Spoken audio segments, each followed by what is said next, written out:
Hello, I'm Hyuna Cho. I'm a PhD student at Posttech. In this talk, I will present our work, Interactive Network Perturbation between Teacher and Students, for Semi-Supervised Semantic Segmentation. Let me first explain the Semi-Supervised Semantic Segmentation and Perturbation methods. The Semi-Supervised Semantic Segmentation aims to predict pixel-level labels, but the labeled images with ground truth only exist in a small fraction of the dataset. Let the number of the whole data is n plus m, then only n number of labeled data exists in this dataset, and the remaining m number of data do not have corresponding labels. The perturbation-based method assumes that the output should be consistent even if perturbations are applied to the original input, or feature, or network. Given an input x and a model of theta, the input perturbation method adds noises to the input x. Feature perturbation method adds noises to individual features in input space or feature space. The network perturbation method uses two identical networks with different parameter initialization. Cross pseudo supervision is a representative network perturbation method for semantic segmentation. It has two identical networks, fzeta1 and fzeta2, with different weight initialization. Both produce prediction maps from an unlabeled image X and exchange their one-hot encoded pseudo labels with each other. NCPS is a generalized model of CPS with n networks. The main issues of CPS and NCPS are that the model convergence speed is slow as they learn from scratch.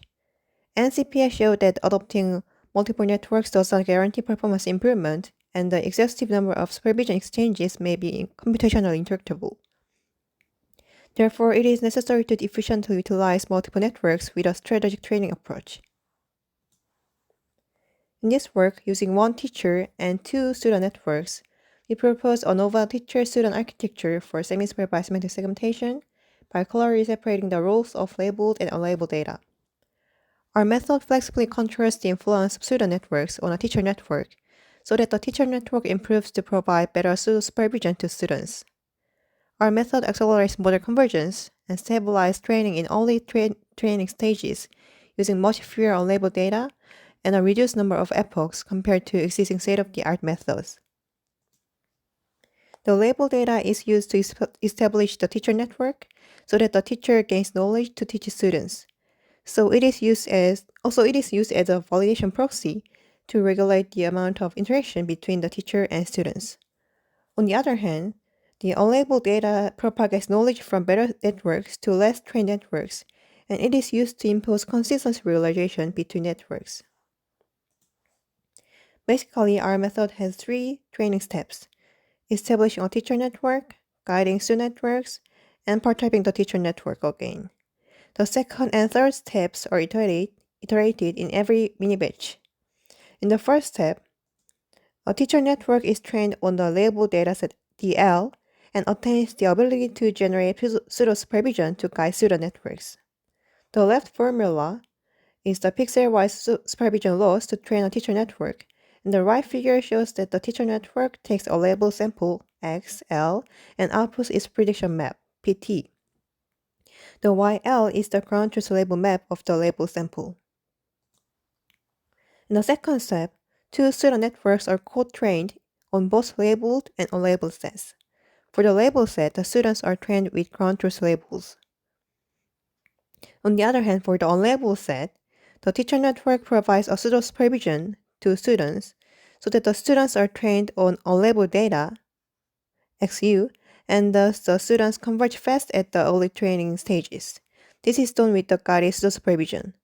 This figure shows the guided pseudo supervision with yellow arrows. As you can see here, our networks take the same unlabeled sample XU and output their prediction maps. And then the one-hot encoded pseudo label from the teacher, this YT, is provided to the students as a GPS. Also, students exchange their pseudo supervision with each other. This is the same as the cross pseudo supervision. All three losses for this step to train students are summed together as L guide. As the teacher network is partially trained only on the label set in the step 1, the teacher is updated on both the labeled and unlabeled set in the third step. The whole loss function to train the teacher in this step is comprised of the sum of the supervision loss on the labeled set and the feedback pseudo supervision loss on the unlabeled set. The supervision loss is the same as the step 1, and the FPS loss uses pseudo labels from the students. This Y bar is the average of prediction maps from the students. Students provide this pseudo supervision to the teacher, so the teacher is trained on unlabeled data and gets improved. As the supervision from the students is highly reliable at the beginning of the training, we propose an adaptive ramp-up function to adjust the amount of FPS along epochs. This is done by comparing the performance of teacher and students on the labeled set and reweighting the strengths of FPS based on the comparison. Given a current training epoch E and a maximum ramp-up epoch R, the adaptive ramp-up function WE is defined as follows. The x-axis here is an epoch and the y-axis is the strength of FPS. The supervision loss of the teacher and the average supervision loss of the students are compared in every epoch, and the ramp-up function consistently increases along the epochs if the LT is smaller than LS. This means that the teacher has more knowledge of the label set compared to the students, so the FPS is still not reliable. And suddenly the students catch up with the teacher, and they are sufficiently trained to provide full FPS to the teacher. From that point, the R is set to E, and the adaptive ramp-up function outputs 1, which is the maximum strength of FPS.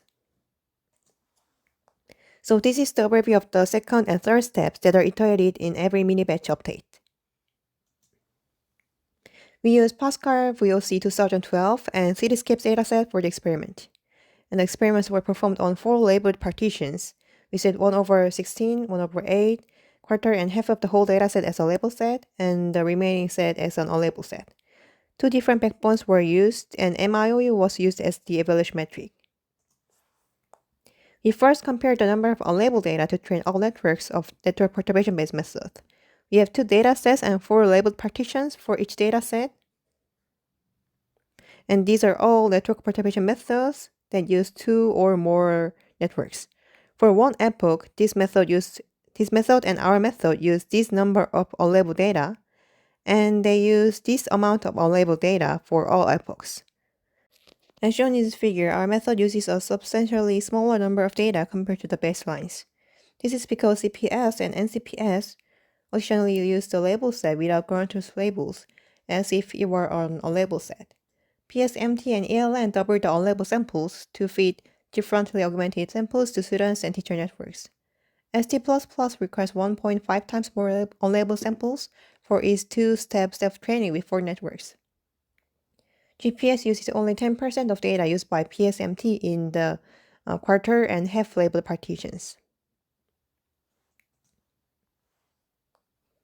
Our method outperforms baselines in all settings on the Cityscapes dataset and outperformed most settings in the Pascal VOC dataset. The left figure compares our method with the state-of-the-art network perturbation methods at the initial training epochs. The right figure shows the comparison with the fully supervised result. Compared to the fully supervised stimulus-free 3+ network, the gray ones, our method showed a higher MIOU in all settings except the ResNet 101 on Cityscapes, although the number of labeled images has been reduced by half. Lastly, these are qualitative results from our method from the Pascal and Cityscapes dataset. Thank you for listening, and please visit our poster section if you have any questions about our method. Thank you.